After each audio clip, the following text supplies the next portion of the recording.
dafa renvoyer affaire bi d'office pour convenance personnelle lu ñu naan convenance personnelle mooy juge yi dossier bi dañ ko yéex a jot te booy àtte da ngay xam li ngay àtte pour bañ di violer droit Azoura wala droit Kairé ñu ne dañ koy renvoyer ba semaine prochaine loolu moo tax ñu yóbbu ko semaine prochaine le 22 mai léegi ci kaw loolu yoon dafa ne bu fekkee ni dañu renvoyer benn affaire avocats yi am nañ droit demander liberté provisoire ci kaw loolu man maître Abdinar Ndiaye mii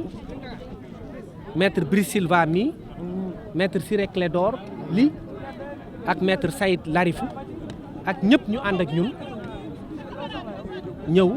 demander liberté provisoire boobu gannaaw bañ ko laajee ba pare juge yi dañu ne Azoura Fall situation médicale am mayu ko muy toogaat ci prison bi pour bañ mu aggravé wu dañ koy bax mu dem ñibbi mooy bàyyi ndigandiku Kairé nag dañ koy téye ba le 22 mai ñu àtte leen ñoom ñaar ñëpp loolu moo tax donc dañ ko may liberté provisoire Azoura Kairé day toog ba semaine prochaine incha allah ñëpp toog ñu àtte leen dañ ci gis aussi lenn loo xam ne daf ñu jaaxal ci procès bi parce que dañu ne ay militants benn parti politique bu nga xamante ni moo fi nekkoon au pouvoir dañu ñëw ne ñoom dañuy constitué wu partie civile maanaam dañu dugg ci procès bi ñun ñu jàpp ni Azoura Fall ñaari nit la saaga muy Macky Sall nga xam ni ancien président de la République la ak ministre bu ñuy tuddee Mame Mbaye Niang moomu aussi nekku fi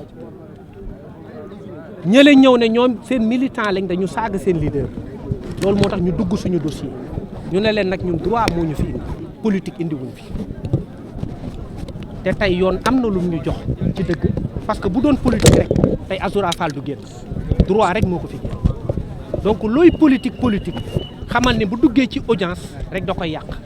mënoo am ndam ci booy def politique ci biir tribunal bi parce que fii droit la ñuy xam ñun nag yàlla dafa def droit boobu moom lañ plaidé ak tuuti xam-xam bi ñu yàlla may ñu jëfandikoo ko ba permettre Azoura génn maintenant ñoom bu ñu ñëwee wala ñi nga xamante ni ñoo nekk seen gannaaw ci procès bi su boobaa dinañ xool ndax li ñuy wax naan ñoom infraction bi nga xamante ni dañ ko def ñoom am nañ ci loo xam ne dañ leen ci gaañ wala yooyu su boobaa dinañ ko apprécier mais li ñuy bañ rek mooy ñu polluer suñu procès mooy ñoo xamante ni dañuy ñëw di def politique te dañ leen di ñaan ñu bañ ñu indil benn problème benn incident parce que ñun xamuñu yoon ñun droit rek lañ xam en français donc je dirais que à la suite d'une décision d'office qui a été ordonnée par les juges du tribunal de grande instance hors classe de Dakar, monsieur Azoura Fall et Kairé ont fait l'objet d'un renvoi au 22 mai, le dossier bien entendu.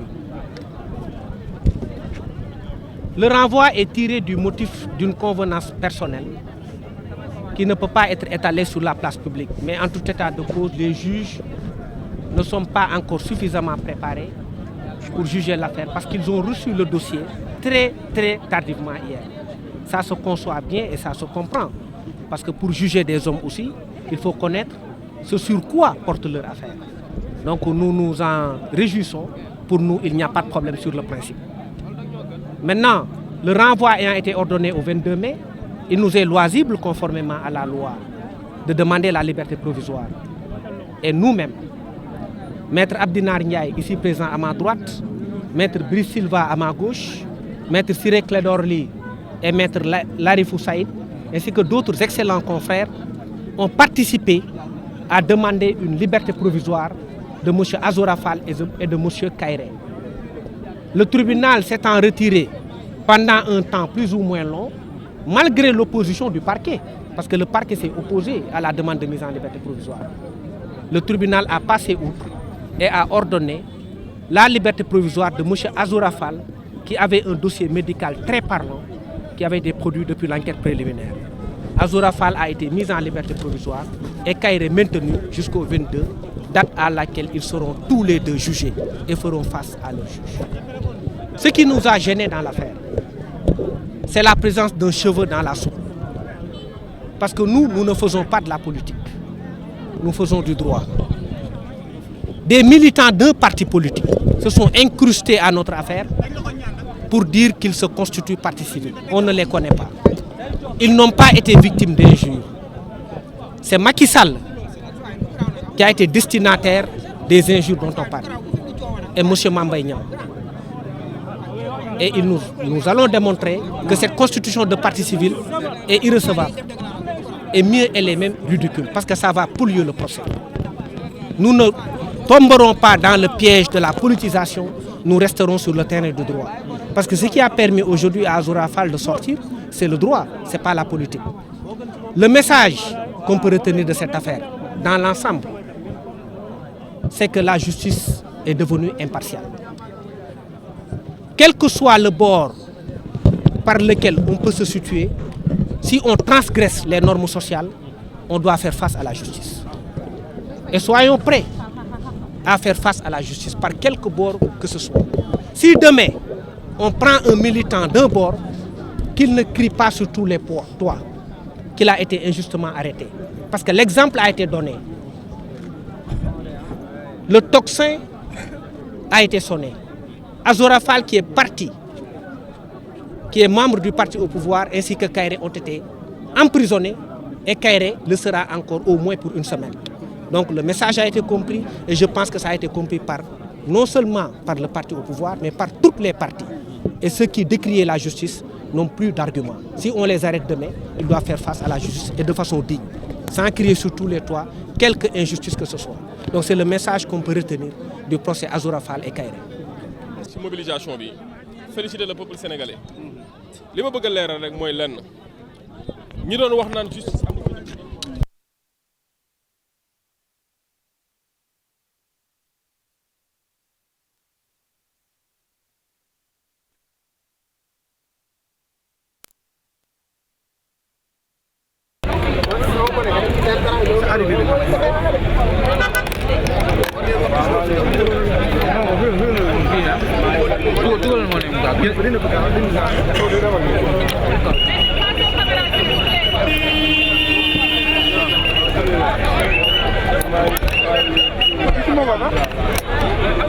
chambre 44 la nekk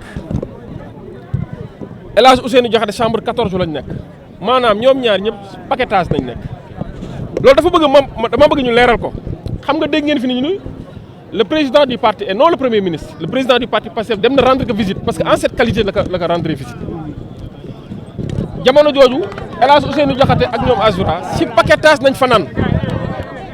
si paquetage te tey jii directeur prison bi mën naa wax ni ki ka fa teg premier ministre ak président de la République ñoo ko fa teg kon bu fekkoon ay affaire yu yaa ma neex la wala ay affaire yu protéger doomu aadama la wala jox nit ay privilèges yaakaar naa du demee ni mu demee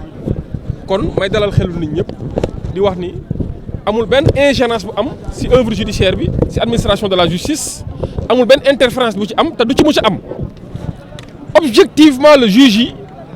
apprécier pièces yi nga xam ne moom lañ jàppee des pièces médicales mu am ay preuves scientifiques yu ne ci biir objectivement lañ ko càmbar doog a en tirer les conséquences te bañ tirer les conséquences nee nañ Azoura Fall mën na dem faju ji waaye El Hadj Ousseynou Diakhaté mën na toog xaar te ñoom ñaar ils sont d'égale dignité pour wax na ne justice mu ngi tëddee njaaxaanaay te pouvoir bi fi nekk du mës a interférer wala mës a di dugal loxom ci justice ni muy doxee ku si nekk dinañ ko bàyyi cëggalu guyam waaye dama leen di yëgal foofu rek ne leen jamono ji bu fekkoon Macky Sall moo fi nekk Azoura Fall ak Ousseynou Diakhaté ànd ak moom di ko waxal ñoom duñ mës a dugg kaso foofu rek laa mës a salaamaaleykum alors loolu xam nga foofu en fait damaa gëm ni ñi ñëw ne dañuy constituer partie civile ils font ce qu'on appelle de la théâtralisation maanaam dañuy bëgg a rendre le procès un théâtre effectivement wala def procès bi loo xamante ni nii day mel ni Sénégal yi si war a jàng duñ si jàng alors que c'est une affaire tellement sérieuse alors yoon moo ni nag la constitution de partie civile peut être déclarée recevable avant toute réquisition du ministère public ku mu neex nag mën ngaa ñëw ne damay constituer partie civile mais li amoon solo mooy liñ leen di toppee bu fekkoon ñoom dañoo wax dañ leen a saaga wala dañ leen a diffamer yoon moo ni pour nga constituer partie civile il faut que yow yaay def plainte te gisoo kenn ku ñu entendre nañ ko si 96 personnes yi ñu indi liste bi kuñ taxaw ne entendre nañ ko gisoo leen si kenn ku fi ñëw taxaw police ñu entendre ko wala mu taxaw ci média yi ne moom porte na plainte xam nga mbir mi dafa sérieux goo xamante ne nii waruñu sax di fawee justice waaye ñi ko andi nag dañoo bëgg